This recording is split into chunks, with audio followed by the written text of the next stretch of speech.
Hello, and welcome back to Stories That Shaped Her. My name is Tammy Friedt, and I'm your host. This episode is going to be a little different because this is the story that shaped me.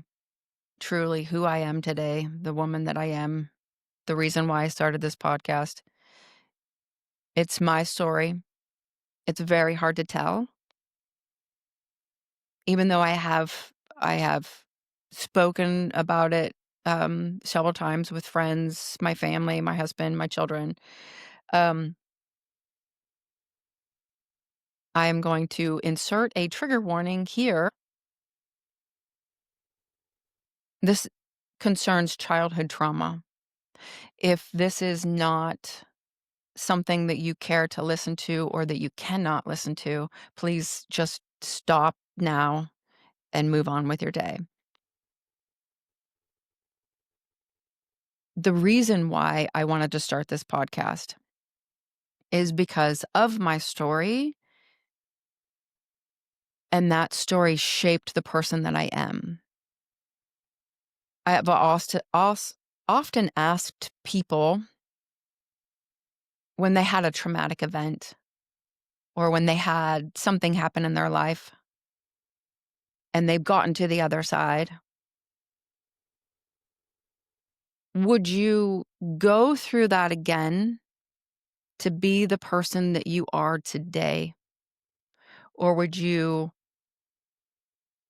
say, no, nope, not doing it? I absolutely don't need to go through that to be the person I am today. This is kind of strange, and it's going to come off really strange after you hear my story, but I am who I am because of what I went through. Do I want to go through that again? Absolutely, positively not. So it's kind of like a catch-22. I don't know if I grew up in a household where my parents were encouraging, loving, and everything was normal. We went to Disney World. We had just a normal life. Would I be me? I don't know. I honestly don't know. Um, and if you have that life, would you please reach out to me and tell me how wonderful you are because you had that life? Um, so as I skate around this subject, um, when I was 7 years old, 7, 8-ish, I can't quite nail down the year, but it was at that time, I was sexually abused until I was 15 by my stepfather. Um, I don't know if it was every day. It is kind of a blur. I won't go into detail of the different situations, just because it was sexual abuse, emotional abuse, and physical abuse that I went through. Um, and nobody should go through that, whether you're 7, 15, 27. I feel that it's important to talk about this because it made me who I am today. It did not define who I am. I want to make that very clear. Because I was abused as a child, it doesn't make me an abused adult. I don't continually walk in the shame and um, the shame, the quietness, the shyness, the everything that I walked through as a child.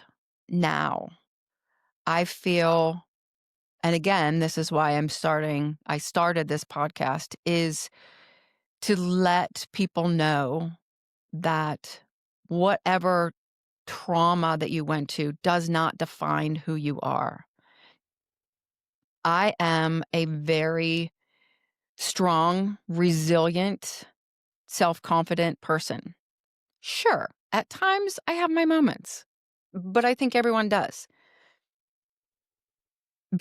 I hope by sharing my truth that one person listening or two will know that you're not alone. That even through the hardest circumstances that you walked through, you are strong. You are powerful. You are self confident. You are beautiful. You are kind, resilient. I could go on and on and on. You are a wonderful person. You do not define yourself by the life that you were thrown into. Um, yes, I took notes. And yes, this is like a couple takes into it because I obviously have been crying, which is so bizarre because I'm 57 and this happened 50 years ago, but it's still, unfortunately, sexual abuse affects you for the rest of your life. I don't know how to rid myself of the thoughts and the emotions at times. Sometimes they just come up out of the blue and sometimes they don't, you know. Um Again, I'm trying to stay on target, on task, and not go all over the place. Um, so yes, I was the little girl in kindergarten. So I started when I was 4 because I have a June birthday. So when I went to school in September, I was the girl. I was the welcome to kindergarten girl. My name is Tammy, and will you be my friend? Um I was excited. I was joyful. I was very happy in those years. I remember that specifically. I just wanted to help other kids. You know, kids would be crying in kindergarten. I'd come over and hug them and say, like, it's gonna be okay. And distinctly remember the change in end of first grade, second grade, where I just became extremely shy, very quiet, very intern, v and I didn't reach out to other friends. I didn't have a lot of friends, and I didn't really feel comfortable making those friends when the abuse started to happen. Um, and then I was terrified someone would find out. My stepfather told me that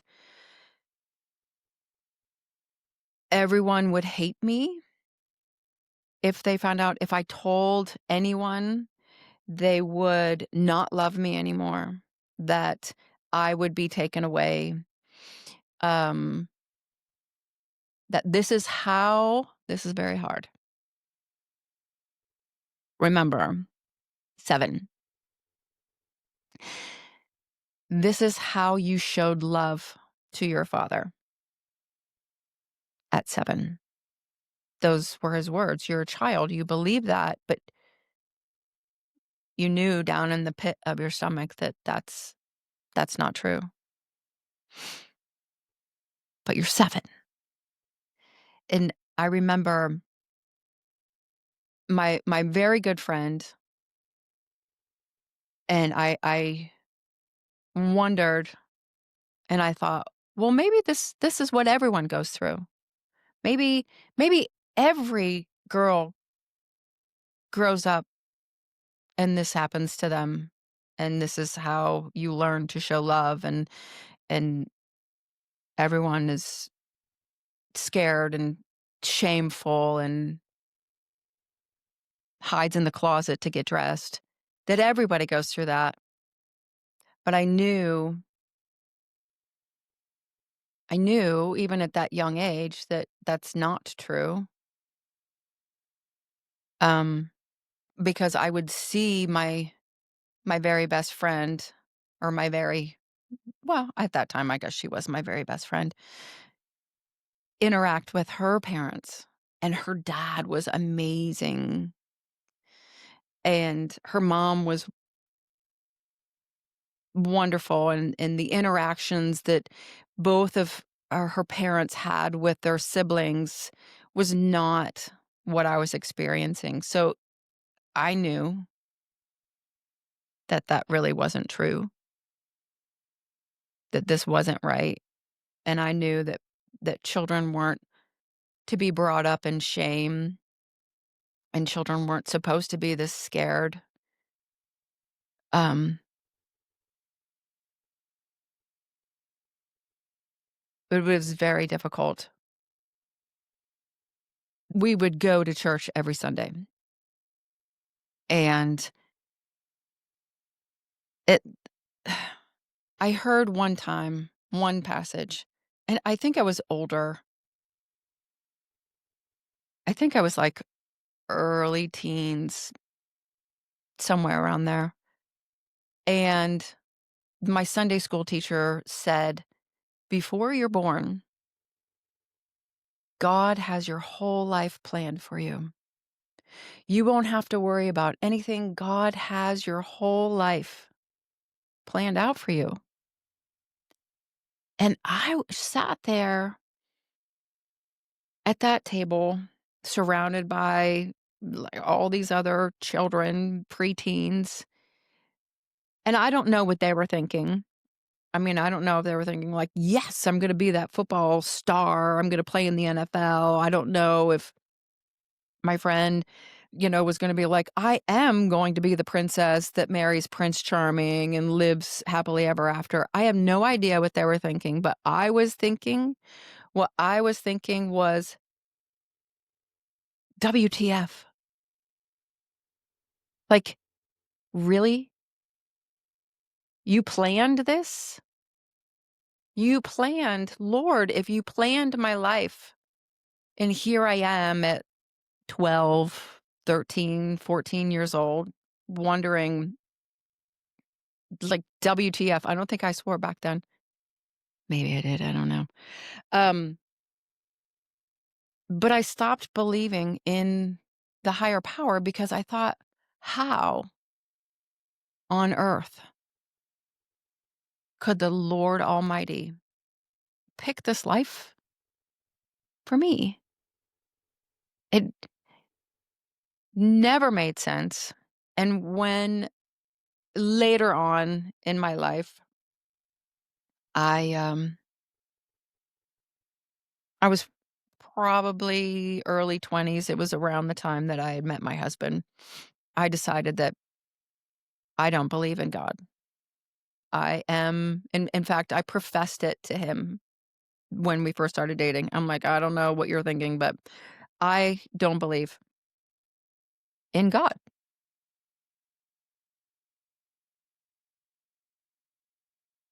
So, I'm just gonna put a period at the end of that. Eventually, I did. Eventually, I went back. I circled back after many years of therapy. I circled back to that statement that my Sunday school teacher made, and with a little bit more knowledge, many years later, I realized that no, did he want me to endure that incredible pain? No. However, with that becomes the person that I am today. And I'm sure if he saw my entire life, he knew that one day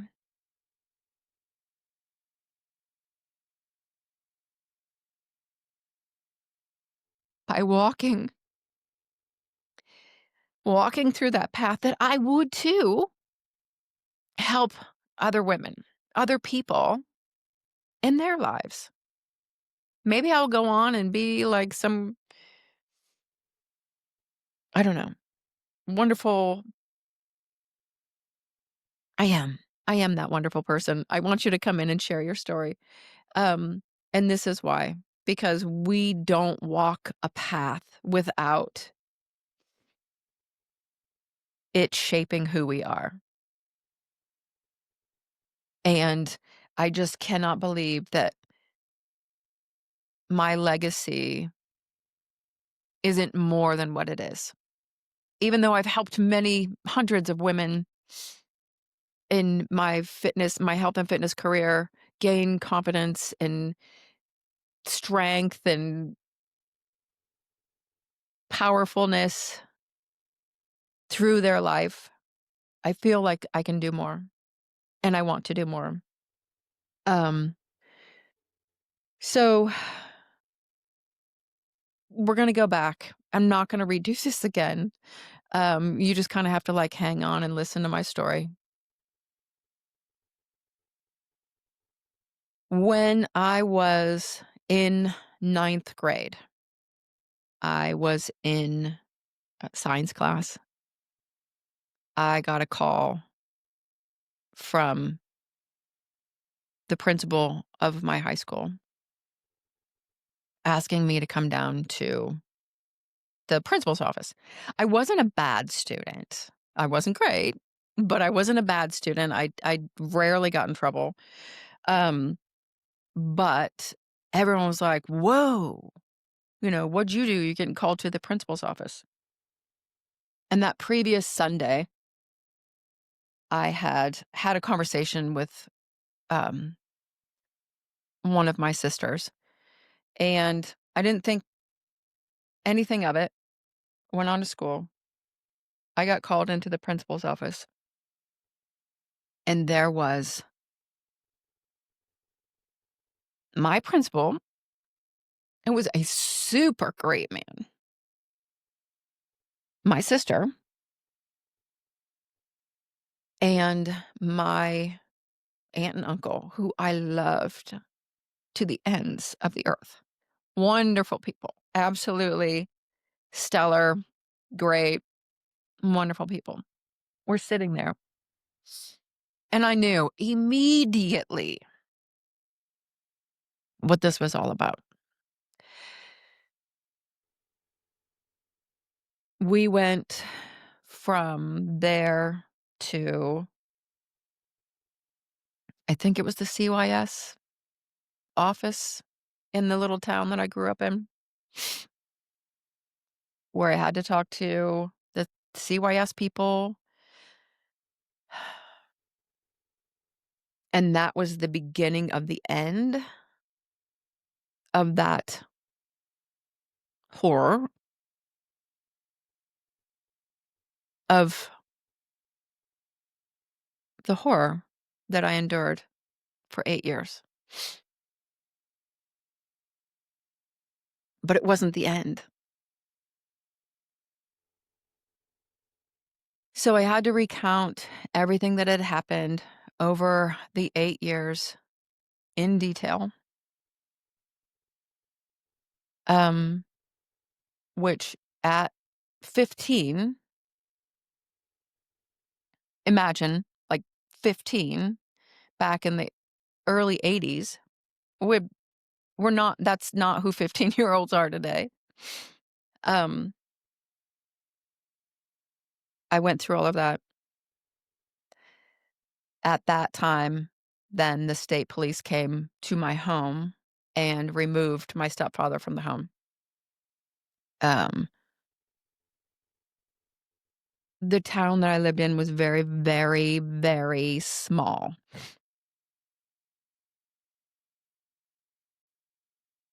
We didn't have police normally driving on our roads in the middle of nowhere that I grew up. So it started kind of the buzz that something was going on. So he was taken away to jail. I don't remember what time we eventually came back to the house and tried to sort through everything. I don't remember talking about it very much. Um, I don't think I went to school the next day.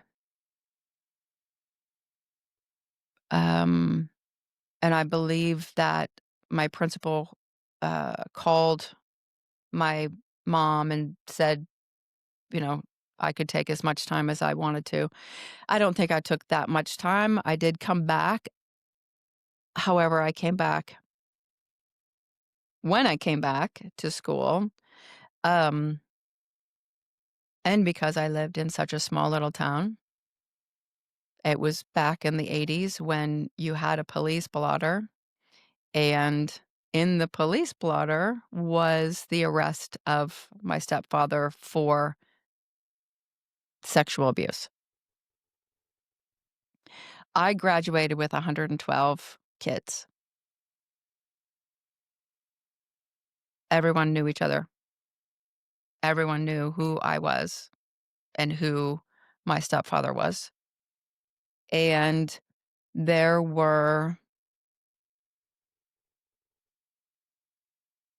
boys, I can still see them, I know their names, um, standing old school, 1980 something. Um, we had the registers in the hallway. They would stand at the registers before school or in between classes or before lunch, after lunch. Um, there would be, like, 5 or 6 of the cool kids, the cool boys standing there. I always hated walking past that hallway. They always had terrible names for me. They weren't terrible, I guess, back then. I mean, it wasn't as, profound as today, but my my particular nickname was Dog, because apparently I was as ugly as a dog, but my dogs are cute. Anyway, um, the day that I went back to school was awful. They had asked me if I wanted to read the newspaper, and they handed me the paper that in the police blotter, it was folded up, and they handed it to me, and they said, "Do you wanna read this?" "No." And then a constant it was constant from there on until I graduated that these boys I will say the word bullied me, tormented me, and I'm not gonna exaggerate, like, every day, but there were multiple times in my from ninth grade until I graduated, um, that there were comments about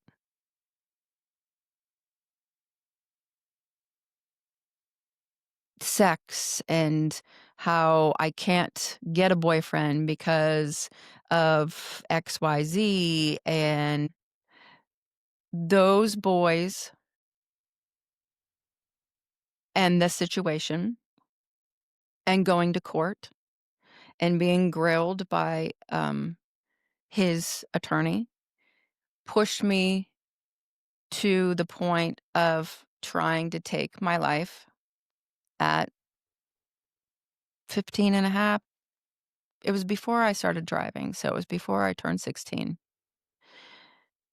And it didn't work, clearly, because 'cause I'm still here. And I'm grateful for that. But the fact remains that because the situation was bad enough as it was, but for those boys to continually just push and poke and tease and laugh and just everything they did was such a stab to my already injured soul that I took well, it doesn't matter how. Um, but it didn't work. And it made me mad.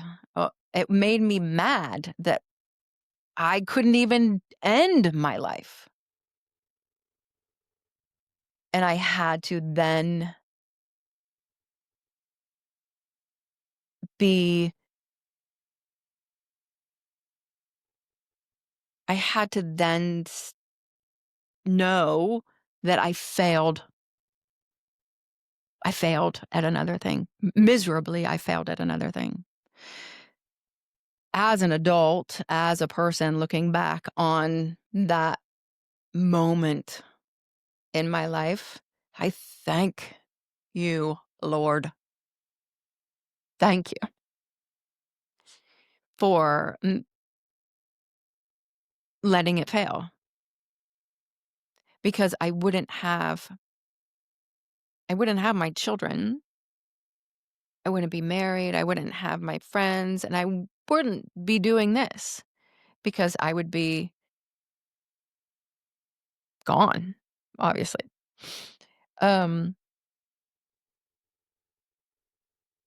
I went on to have a lot of therapy, um, multiple times in my life because I had felt like I was good.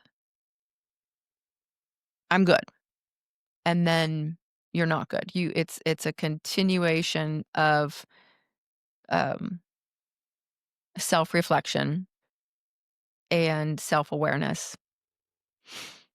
Um, Still to this day, the self-talk that you give to yourself every day has a direct effect on who you are. Um, so it also has a direct effect on your relationships. So when I first started dating my husband, um, we were, I think he was 23 and I was 22. We had sat down in his apartment and he's like, "Hey, this is kind of getting a little serious. I just I want to tell you something." And I'm like, "Okay." And he told me that he was brought up Mormon. And that was his big, like, "I gotta tell you this." And no, like, I love my Mormon friends. I absolutely do. But at 22, I knew nothing about it. So this is what I knew. I said, "Does that mean you want multiple wives?" And he said, "No." So he went on and he explained, what his religion was that he grew up with. And I said, "Well, I have to tell you something." And this is like a make or break. This is what I feel is like a make or break moment. I had never told any other boyfriend that I had. Not many. I was 22, so not many. Um, and I told him that I was sexually abused for 7 years of my life, 8 years of my life. And it was he was very stunned. He was like, didn't quite know what to say. And he said that, obviously it didn't matter. The past doesn't matter. We're moving forward. And I said, "Well, you have to know because I still can have flashbacks and I still, you know, can have feelings of insecurity, shyness, whatever. And I just want you to know this is why. And it's been a work in progress throughout our 35 years together. We've been married, we'll be married for 30 years in October. Um, which is great. He's helped me through a lot of becoming taking that and becoming resilient, taking that and helping women in their struggles and, in whatever I was in. Most of it was health and fitness. So, um, but I can't remember what prompted us to tell our children. We have 2 children. They're twin boys. Um, about my past. I can't quite remember what it was, and it was like a it was this happens to a lot of people. It happened to mommy and, look, mommy is fine. She's still here. It's not, you shouldn't, look down on anyone that has suffered abuse from the hands of someone else. It's a struggle to go through. But a bigger part of that is I told them about the boys at the heater in my high school that bullied me, that made the situation so much worse. And I used that as a teaching point so they understand not to do that. And I did tell them that I did try to end my life because of that, because it was so hurtful and it was so painful. And I just wanted the pain to stop. And, but that would have ended my pain, but it would have continued the pain for everyone in my world. And I also wanted them to know that no matter what they're going through, no matter what they're walking through, no matter if they feel pain from a relationship, a friendship, a whatever, that they can always come and talk to us no matter what. And that was, I feel like that was very important because there's been several times that the boys have stood up for someone who's getting picked on at school.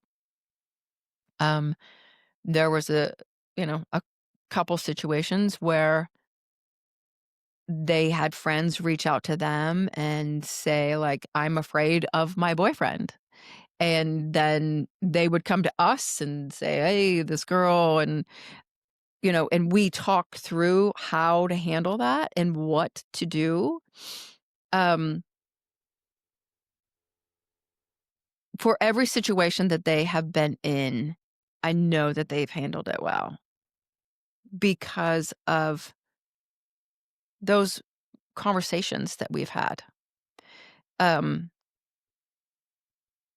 being that I wouldn't wanna walk through that again, I'm grateful that I was able to talk to my children about sticky situations.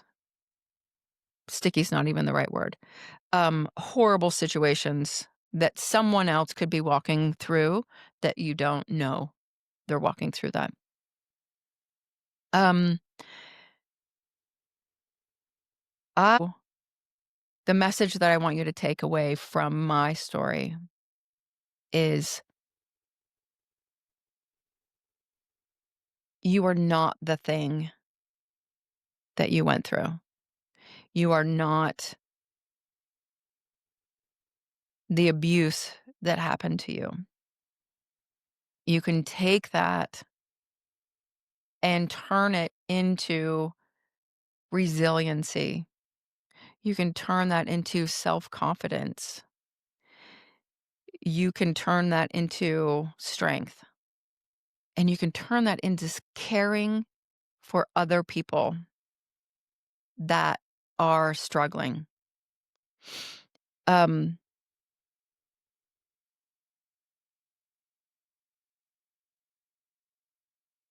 that is why I wanted to start this podcast. Uh, I have a few more stories to share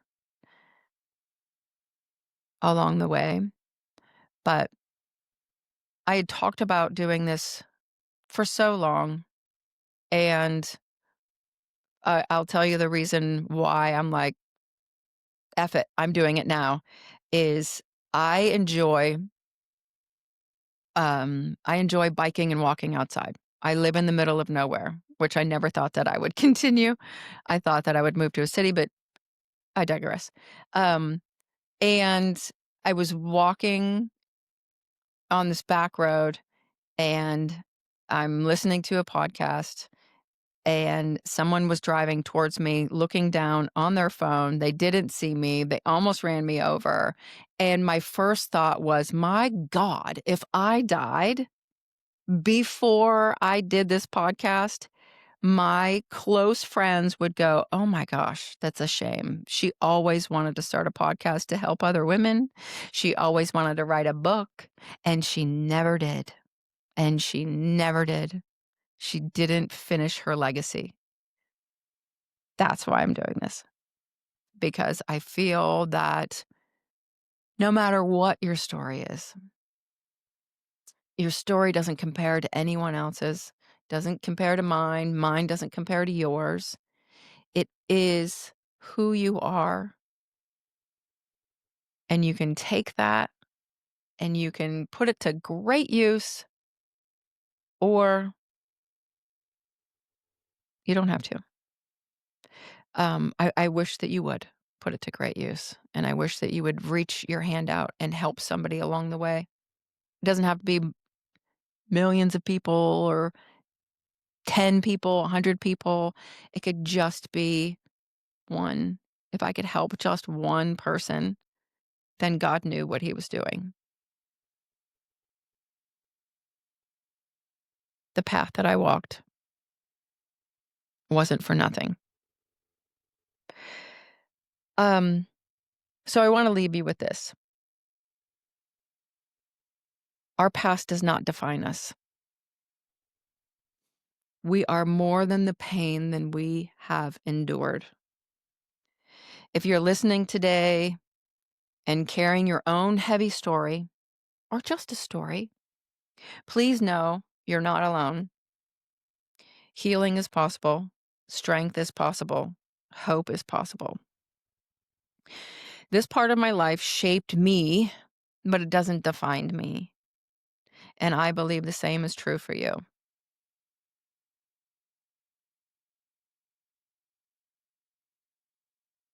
I encourage you to share your story with someone. It doesn't have to be me. It doesn't have to be on this platform, this podcast, but you can share it with someone, your spouse, your friend, your child, your someone. They may need that encouragement.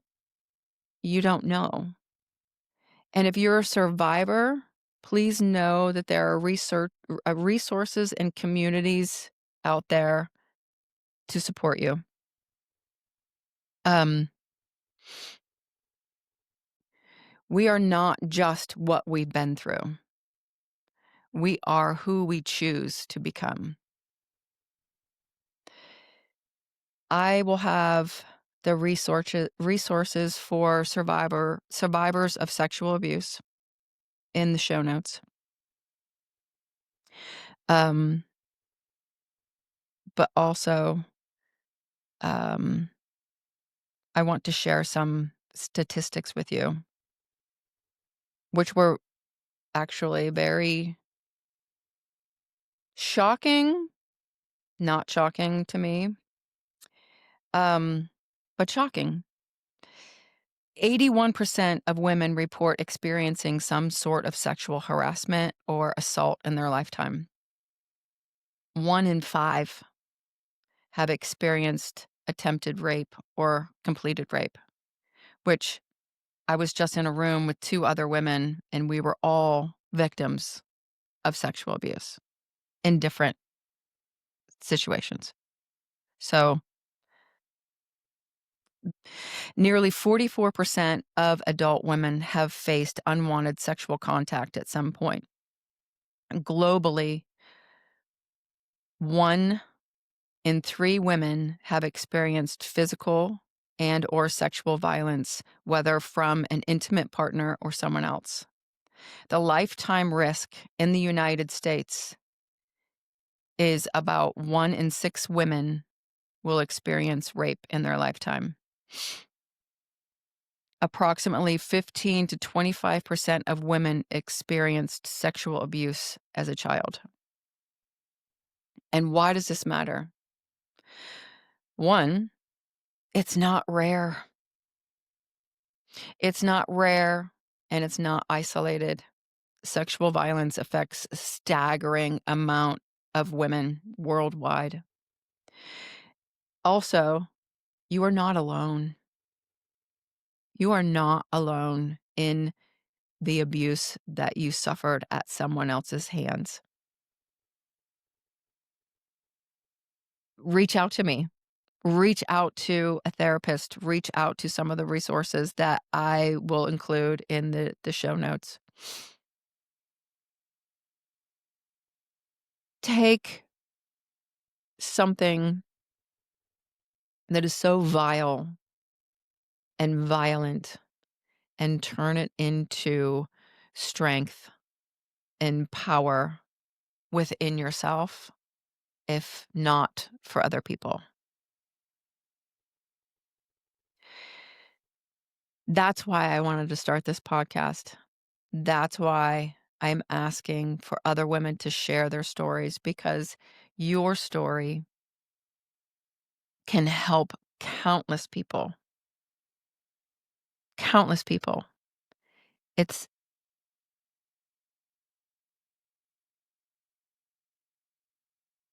it's nothing that you should be ashamed of for the actions of other people placed on you. You didn't do those. Someone did that to you. Take that and turn it around and give yourself a big ass giant hug, because you are amazing. You are wonderful. And you're here for a reason,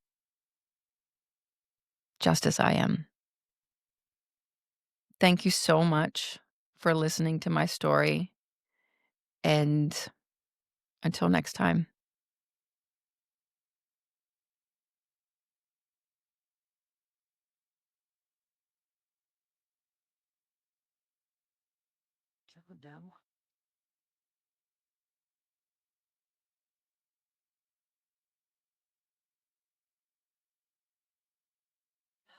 Tell me.